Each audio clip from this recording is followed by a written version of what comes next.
pleasant day to all and to the viewers of the De La Salle Research Congress for 2022. My name is Jesi Blantucas and I will be presenting the paper entitled Industry Error Found, the Policy Burdens of the Small Package Delivery Services Sector. I work for policy development in the logistics industry and I am currently a student of Masters in Development Policy from the LSU. This is my entry for this year's Research Congress. Now, let me show you what the SPDS sector is all about. The small parcel delivery services sector, also known as the SPDS sector, has been around for quite some time.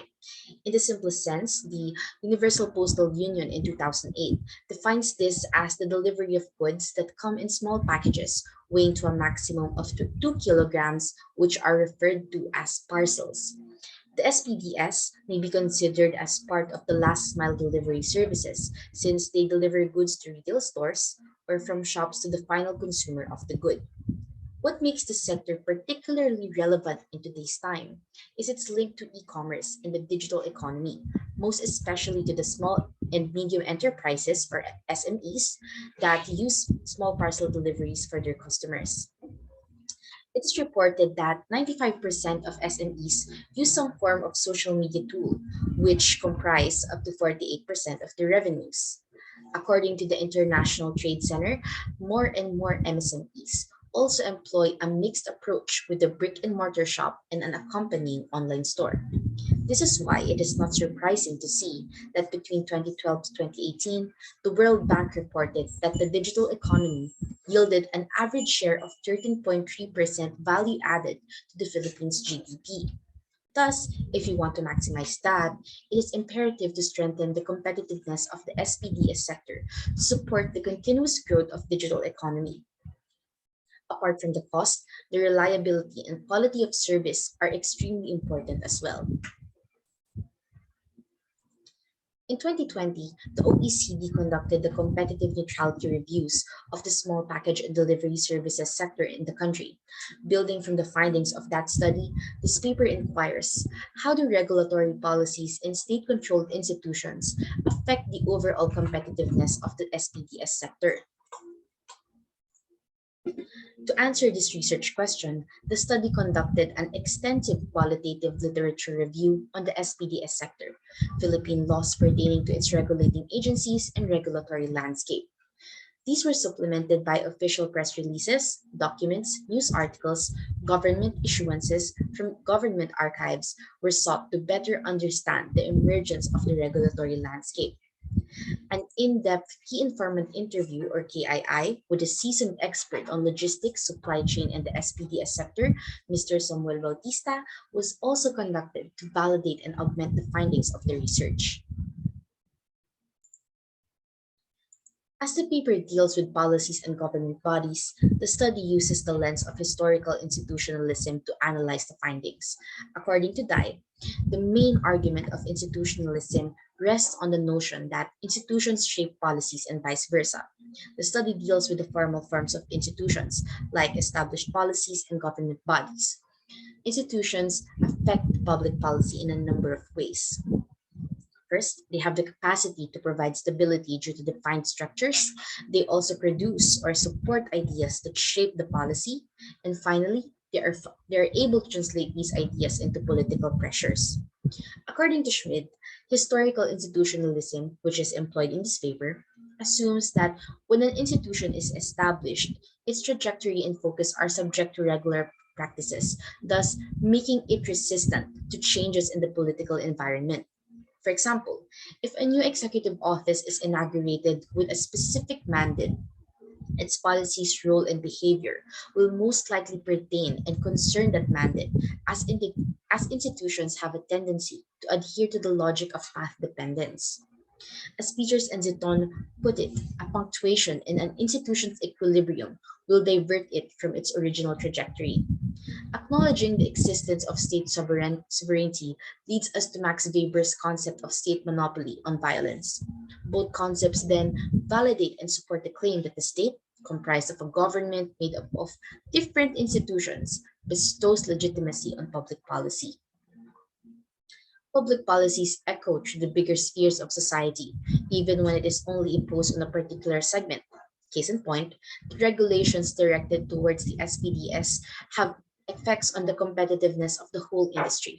The scope of the study begins in 1992, when the privatization efforts of the government led to the enactment of the Postal Service Act, which turned the Philippine Postal Office or PSO into a government-owned and controlled corporation or GOCC.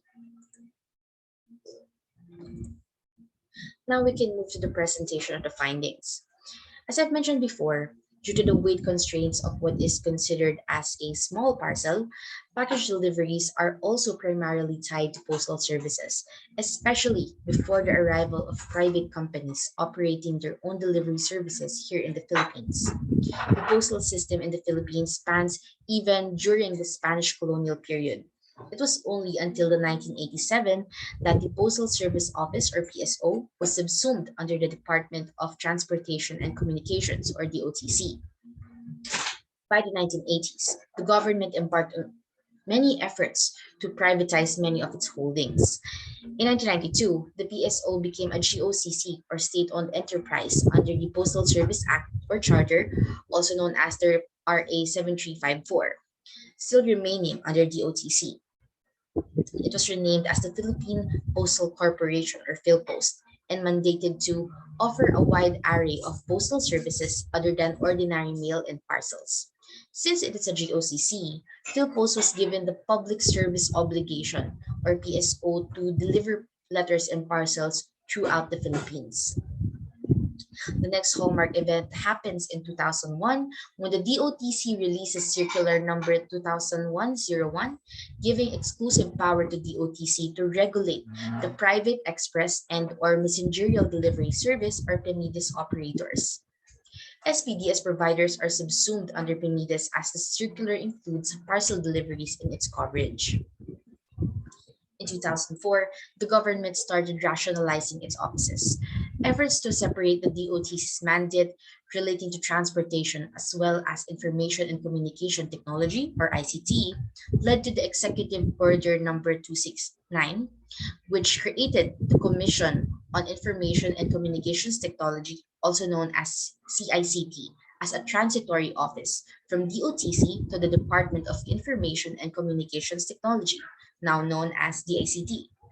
PhilPost became CICT's attached agency, while CICT acted as a transitory measure towards DICT remaining under the Office of the President.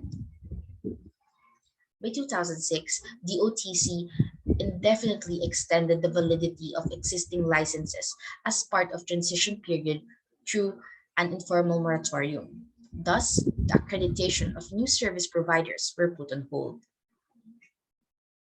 In 2011, the CICT was renamed into the Information Communications Technology Office or ICTO. It was also transferred under the Department of Science and Technology or DOST. Meanwhile, PhilPost remained under the Office of the President. Even until today, PhilPost remains under the OP. Come 2015, the RA 10844 was enacted, creating the Department of Information and Communications Technology, or DICT. All of the ICT transfers of the DOTC was transferred to the ICT. However, it was only in 2017 when the powers and functions of DOCT over PEMIDES were formally transferred to DICT with the issuance of the ICT Department Order number 001. This is when the informal moratorium was also supposed to end. 3 years later, the DICT Circular number 13 created the Committee on Postal Regulation or CPR to adjudicate cases related to PEMEDIS firms and recommend policies for the postal delivery services industry. The evolution of the sector's regulatory landscape is critical when we look at the various issues currently being experienced by the sector and its stakeholders. First, based on the OECD report, PhilPost as a state-controlled entity distorts the playing field. Compared to its competitors, PhilPost maintains a wide network of warehouses and usually has a well-established relationship with local government, even in distant areas. So PhilPost, in some of their branches in the provinces, are located in lease-free government centers, often a privileged space offered by the local authorities to establish postal and mailing services in rural areas. As a state-owned enterprise, PhilPost receives certain privileges such as tax exemptions for any credit obligations. Its privilege as a GOCC also affects its standing during public biddings, and it also has exemptions from any licensing or regulatory requirements imposed to their private counterparts. Second, there's also the spread of scamming reports by unlicensed SPDS providers. Recently, the DICT Circular Number 13 transferred the DICT PRD to DICT Legal Service, allowing it to exercise implementation over the DICT's regulatory powers. While it created the CPR with regulatory and adjudication powers, enforcement powers are yet to be given. The circular states that the CPR may seek the aid of law enforcement agencies in ensuring strict observance of postal and other related laws. There is no clear indication of which agency should DICT CPR coordinate for bogus or scam reports, whether this may be under consumer protection of DTI or a criminal report to the PNP remains a question. But this issue is more than a policy gap, since the ICT-PRD identified in the OECD report that its implementing capacity is also quite limited. Third, there's also the fluctuating quality of service by SPDS providers. Customers and businesses face uncertainties when it comes to service quality among these service providers. While some service providers provide feedback mechanisms to its customers, offer training, or provide equipment to their drivers, these are not mandatory practices.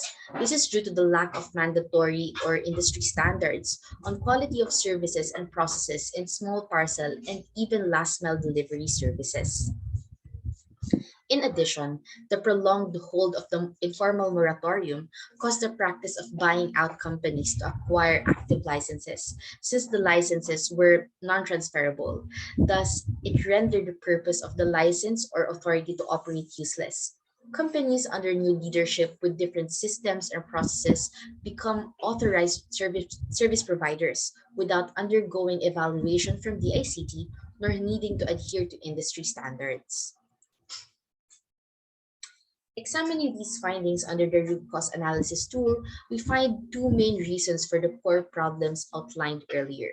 First, PhilPost's nature as a GOCC contributes to the distortion of playing field in the sector.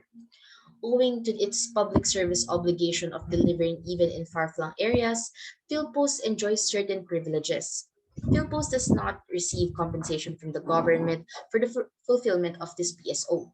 Moreover, they reportedly consider this inefficient, which leads to many calls for its complete privatization over the years.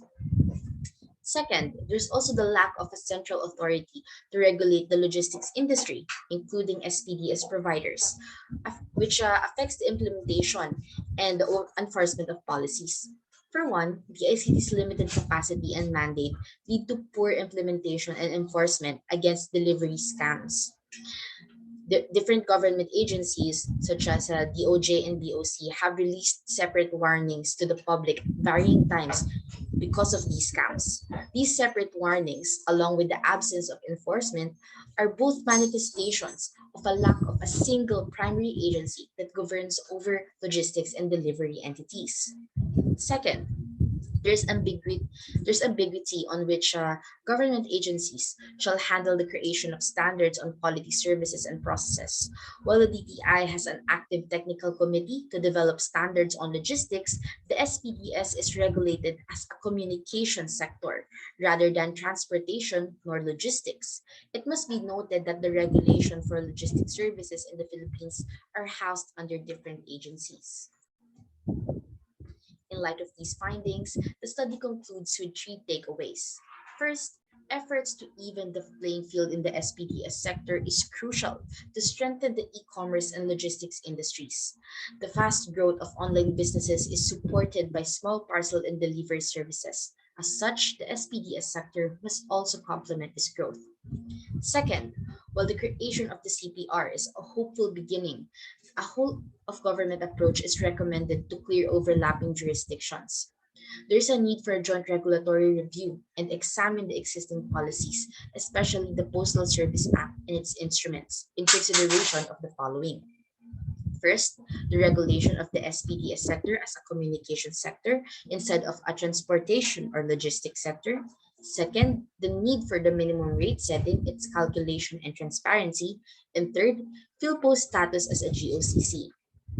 Finally, it is also recommended to consider the creation of a single government office responsible for the whole logistics industry, which includes the SPDS providers. This office may consider strengthening PhilPost partnership with private entities for shared use and consolidation in its facilities to lower the cost of logistics and deliveries even in remote areas, promulgation of standards on service quality, and initiatives to strengthen human resource protection and development among delivery riders. This wraps up the presentation for this paper. Thank you very much for listening.